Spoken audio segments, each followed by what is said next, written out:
আজকের ভিডিওটা থাকছে ইয়ামাহার R3 বাইকটি নিয়ে। আর R3 বাইকটি নিয়ে ভিডিও করার মেন কারণ হচ্ছে আপনাদের কমেন্ট। এরকম আপনারা অনেক কমেন্ট করেছেন R3 বাইকটি নিয়ে ভিডিও করার জন্য। বেশ অনেক দিন ধরেই ইয়ামাহার R3 বাইকটি নিয়ে আমার কাছে কমেন্ট আসতেছিল এই বাইকটি নিয়ে একটি বিস্তারিত ভিডিও চেয়ে। দেশের বর্তমান যে অবস্থা, ভিডিওটা মেক করতেছি আর ভাবতেছি ভিডিওটা কি আদৌ আপলোড করতে পারবো কিনা। শুনতেছি আবার নাকি নেট বন্ধ করে দিবে।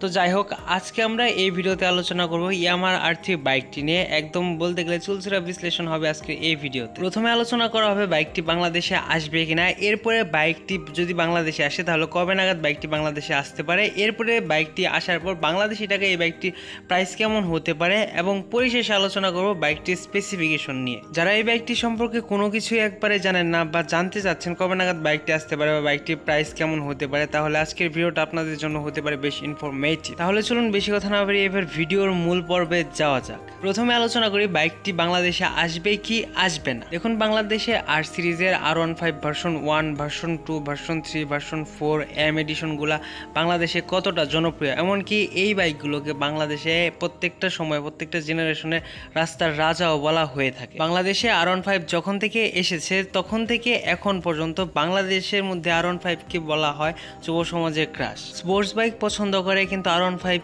ভালো লাগে না এমন মানুষ খুব কমই পাওয়া যায়। যেই পরিমাণে R15 সেল হয়েছে বাংলাদেশে, সেই সুবাদে আমরা বলতেই পারি এই বাইকটি 100% বাংলাদেশে আসবে। এখন কথা হচ্ছে এই বাইকটি যদি বাংলাদেশে আসে তাহলে কবে নাগাদ এই বাইকটি বাংলাদেশে আসতে পারে। বর্তমানে দেশের পরিস্থিতি আমরা কম বেশি সকলেই জানি, বর্তমানে কি ঘটে যাচ্ছে আমাদের দেশে। তো এটার পরিপ্রেক্ষিতে সকল কাজ একটু পিছিয়ে যাচ্ছে এক ধাপ করে। যদিও এই বাইকটি এই বছরের শেষের দিকে বাংলাদেশে আসার কথা ছিল, কিন্তু এখন মনে হচ্ছে এই বছর পার হয়ে সামনের বছরের দিকেও যাইতে পারে, এমনকি সামনের বছরের মাঝামাঝির দিকেও বাইকটি বাংলাদেশে আসতে পারে।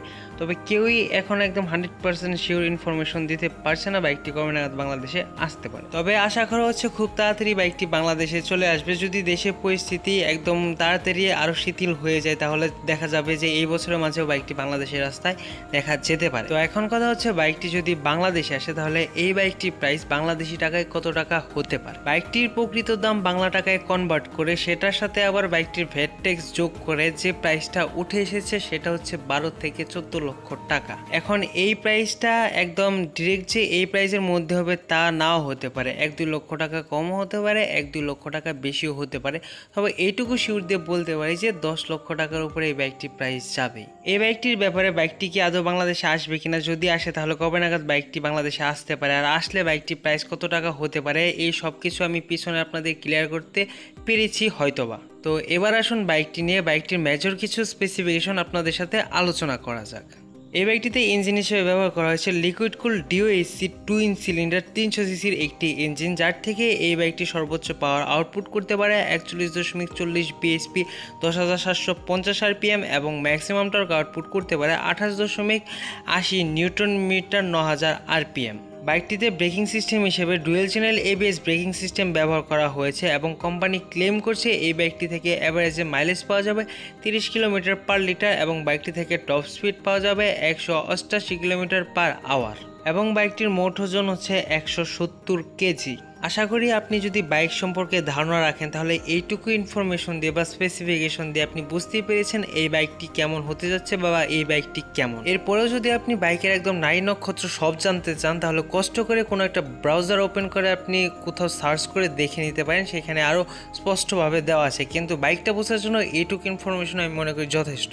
এখন যদি বাইকটির ভালো খারাপ দিকের কথা বলেন, যে বাইকটি ভালো খারাপ দিক তো আপনি বললেন না, তাহলে এটা পুরাটা একটা বোকামির মতো প্রশ্ন হবে, কারণ এই বাইকটি আমি আমার জন্মে কোনো সময় সামনে থেকে দেখিনি। তো একটা বাইক সামনে থেকে দেখিনি, কোনো দিন রাইড করিনি, তো সেই বাইকের ভালো খারাপ দিক তো বলা আসলে সম্ভব না। একটা বাইকের ভালো খারাপ দিক বলতে গেলে অবশ্যই সেটা রাইড করতে হবে, বেশ কিছু কিলোমিটার, কয়েক হাজার কিলোমিটার রাইড করলে সেই বাইকের ভালো খারাপ দিকটা বোঝা যায়। আর একটা কথা বলে রাখি, কোনো একটা ওয়েবসাইটে এই বাইকের প্রাইসটা 7 লক্ষ টাকার আশেপাশে দেওয়া হয়েছে।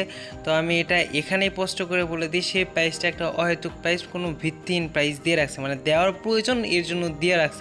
ওই প্রাইসে মানে এই বাইকটি বাংলাদেশে অন্ততপক্ষে পাওয়া যাবে না। তো মূলত এইটুকুই ছিল ভিডিওটা। তেনা পেছে ভিডিওটা আর একটু লম্বা করার আমার কোনো ইচ্ছা নাই। তো ভিডিওটা যদি এই পর্যন্ত চলে আসেন তাহলে একটা লাইক করতে পারেন যদি ভিডিওটা ভালো লেগে থাকে। ভিডিওতে যদি কোনো কিছু ভুলভ্রান্তি হয়ে থাকে সেটা অবশ্যই কমেন্ট করে জানাইতে পারেন। আপনার মতামতটা অবশ্যই কিন্তু ভিডিওর কমেন্ট বক্সে জানাই যাবেন। এবং পরবর্তীতে কিসের উপর ভিডিও দেখতে চান, কোন বাইকের উপর ভিডিও দেখতে চান, বাইকের কোন টপিকের উপর ভিডিও দেখতে চান, আপনি নিঃসন্দেহে কমেন্ট করে জানাতে পারেন। আমি আমার চেষ্টা মতো ভিডিও বানিয়ে দেওয়ার চেষ্টা করব। যেমন আজকের এই ভিডিওটাও বানাইলাম আপনাদের কমেন্টের উপর বেস করে। পরবর্তীতে এরকম আরও বাইক রিলেটেড ভিডিও দেখার জন্য চ্যানেলটা সাবস্ক্রাইব করে রাখতে পারেন। আমি আমার এই চ্যানেলে এরকমই বাইক রিলেটেড ভিডিও আপলোড করে থাকি। তো বাইকার্স, দেখা হচ্ছে পরে এরকমই কোনো নেক্সট বাইক রিলেটেড ভিডিওতে। ততক্ষণ পর্যন্ত ভালো থাকুন, সুস্থ থাকুন, হেলমেট পরে রাইড করুন। আর সবসময় একটা কথা মনে রাখবেন, আপনার সময় থেকে আপনার জীবনের মূল্য অনেকটা বেশি, তাই সবসময় সেভ রাইড করুন, ওভার স্পিডিং করবেন না। ধন্যবাদ।